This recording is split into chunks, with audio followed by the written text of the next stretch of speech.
Good morning, students. Now we are start our today's class in subject of geography, and today we are start our next topic which is quaternary sector. इसे हिंदी में चतुर्थिक क्रियाकलाप भी कहते हैं।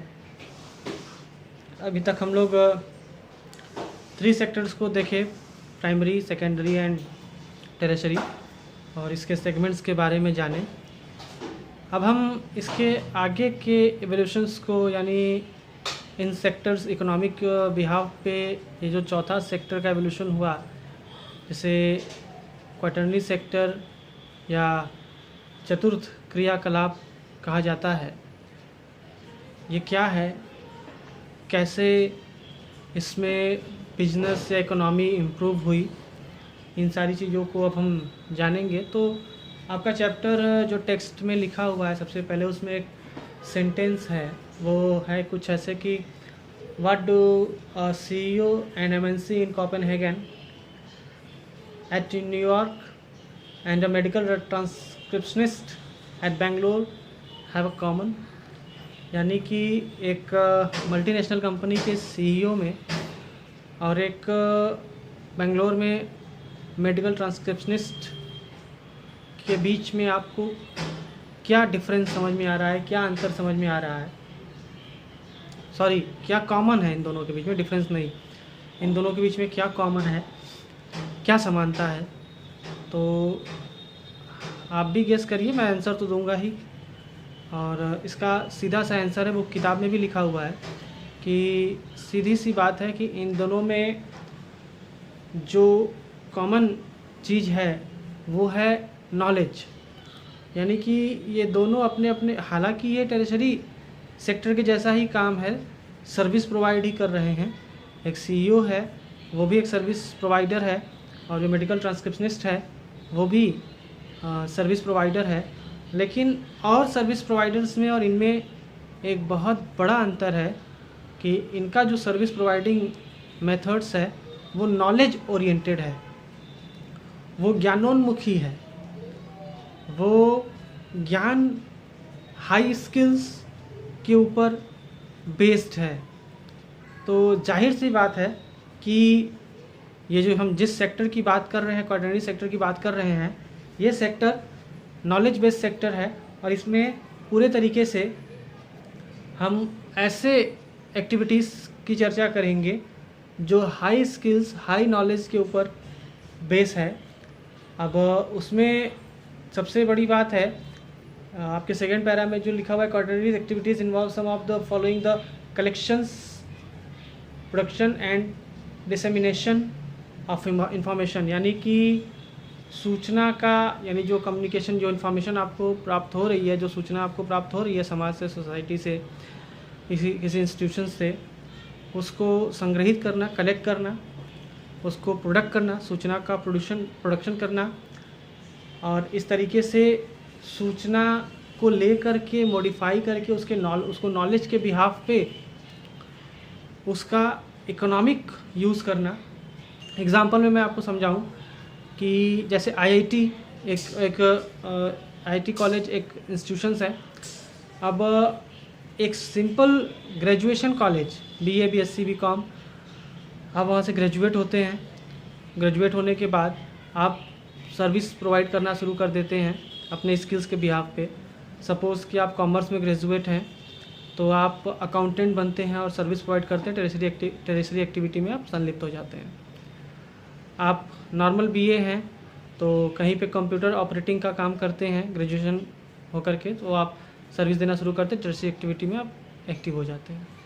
लेकिन जब आप यही काम IIT बॉम्बे, IIT कानपुर से आप ग्रेजुएट होकर के आते हैं और किसी मल्टीनेशनल कंपनी में जब जॉब शुरू करते हैं, तो नॉर्मल BA और IT MBA इन सब के एजुकेशन में एक बड़ा भेद है कि यहाँ पे हाई नॉलेज, हाई स्किल्स के डिविज़न्स हैं। IIT बॉम्बे में, चाहे MBA की जो कॉलेजेस हैं अहमदाबाद में, वहाँ से आप जब ग्रेजुएट होकर के निकलते हैं तो आप सीधे किसी बड़ी MNC में जाते हैं, बड़े सर्विस प्रोवाइडर कंपनी में जाते हैं, और वहाँ पे आप पॉलिसी बनाते हैं। वहाँ पे आप हाई स्किल्स और हाई नॉलेज के सर्विस को आप एक तरीके से प्रोवाइड करवाते हैं। तो ये मेजर डिफरेंस है, यानी सर्विस सेक्टर से थोड़ा सा ये अलग है। यानी सर्विस सेक्टर के स्किल्स को ही अगर आप हाई फाई कर दें, ज्ञानोन्मुख कर दें, नॉलेज ओरिएंटेड कर दें, सर्विस सेक्टर के हाई नॉलेज की तरफ ओरिएंट कर दें, तो ये हम क्वार्टरली एक्टिविटी में इसको काउंट करेंगे। स्पेसिफिक नॉलेज टेक्नोलॉजी स्किल, ये लिखा हुआ है सीधे से आपके बुक में, स्पेसिफिक नॉलेज टेक्नोलॉजी स्किल, इसे हम एक तरीके से क्वार्टरली सेक्टर में काउंट करेंगे। इसी तरीके से जो एडमिनिस्ट्रेटिव वर्क्स हैं, जैसे ज़रूरी नहीं है कि आप ये नॉलेज किसी बड़े कॉलेज आईआईटी में, एमबीए के कॉलेज में जा कर के लें। ये आप किताब से भी नॉलेज, मतलब सिंपल क्वेश्चन करने के बाद आप बुकिश नॉलेज को लेकर के बढ़िया अच्छी किताब से नॉलेज लेकर के आप एडमिनिस्ट्रेटिव एग्ज़ाम्स को क्वालिफाई करते हैं, तो भी आप टर्सरी सेक्टर से क्वार्टरली सेक्टर में जंप कर लेते हैं। तो एडमिनिस्ट्रेशन को भी इसमें, चाहे वो पब्लिक एडमिनिस्ट्रेशन हो, चाहे फिर किसी बड़ी कंपनी का एडमिनिस्ट्रेशन हो, अगर उसमें आप वर्क कर रहे हैं तो आप क्वार्टरली सेक्टर में वर्क कर रहे हैं। सिंपल सी बात। इसके बाद जो हमारा सेक्टर है वो क्वेनरी सेक्टर है, जिसे पंचम क्रियाकलाप कहते हैं। और ये चतुर्थ यानी कि क्वार्टरली सेक्टर से का ही इवोल्यूशन है, थोड़ा सा इससे डिफरेंस है। और अभी तक हमने देखा एडमिनिस्ट्रेटिव सेक्टर्स, क्वार्टरली सेक्टर में एडमिनिस्ट्रेशंस या हाई स्किल्स नॉलेज के बिहाफ पे जो सर्विस प्रोवाइड करवाई जाती है वो क्वार्टरली सेक्टर होती है। और इसी का एवल्यूएशन जब ये एवल्यूएट हो गया, तो पॉलिसी मेकिंग, यानी कि आप निर्माण को लेकर के समाज में क्या, कैसे, कब होना चाहिए, इस लेवल पे अगर आप वर्क करना शुरू कर देते हैं, यानी पॉलिसी मेकर्स बन जाते हैं, तो उसे हम क्वार्टरली एक्टिविटीज़ कहते हैं। और सबसे हाई एक्टिविटी यही होती है, और क्वार्टरली के एवोल्यूशन से ये आगे प्रोड्यूस हुआ, जिसमें हम बड़े एडमिनिस्ट्रेटिव ऑफिसर्स और लीडर्स को रखेंगे जो समाज के लिए या किसी बड़ी इकोनॉमिक एक्टिविटीज़ के लिए पॉलिसीज़ बनाते हैं। तो इन्हें हम क्वार्टरली सेक्टर्स में काउंट करेंगे। और बड़ा ही माइनर अंतर होता है क्वार्टरली और क्वार्टरली में। तो इस तरीके से ये हमारा क्वार्टरली और क्वार्टरली एक्टिविटीज़ के बारे में हमने जानकारी ली। इसमें एक टर्म आउटसोर्सिंग का भी है। आउटसोर्सिंग यानी कि ये भी एक पॉलिसी से संबंधित वर्क है। जब आज टेक्निक के बिहाफ पे जब हम वर्क को आउटसोर्स कर दें, यानी अपना काम उस रीजन में न प्रोड्यूस करवा करके बल्कि वो आउट रीजन में प्रोड्यूस करवाएं, इसे आउटसोर्सिंग कहते हैं। और एक नई प्रकार की पॉलिसी मेकिंग है। जैसे तमाम प्रकार के BPOs हैं, कॉल सेंटर्स हैं, ये भी एक आउटसोर्स वर्क है। कि सपोज़ मैं इसको एक लोकल एग्जांपल समझाता हूँ कि जैसे एक कोई कंपनी है, मान लीजिए AC की कंपनी है, और वो कंपनी है अमेरिका की, और पूरे विश्व भर में वो अपने गुड्स को सेल कर रही है।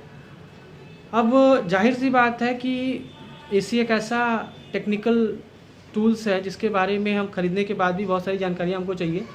तो फिर वो अपना एक कॉल सेंटर बनाएगी, और चूँकि अमेरिका का जो स्किल्ड लेबर है उसका कॉस्ट ज़्यादा है, और जो भारत का स्किल्ड लेबर है उसका कॉस्ट कम है, तो वो पूरे विश्व भर में पहले अपने स्किल्ड लेबर के बारे में काउंट करेगी। और जहाँ पे सबसे कम कॉस्ट रहेगा वहाँ पे AC का प्रोडक्शन हो रहा है अमेरिका में, लेकिन कॉल सेंटर की ऑफिस डाली जाएगी भारत में, और फिर जो जॉब प्रोवाइड होगा वो इंडियंस को जॉब प्रोवाइड होगा, वहाँ के स्किल लेबर को जॉब प्रोवाइड होगा।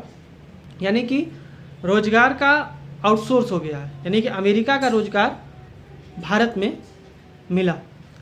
तो इस प्रकार से ये पॉलिसी मेकिंग से जुड़ा हुआ एक वर्क है, ताकि ज़्यादा से ज़्यादा प्रॉफिट बनाया जा सके।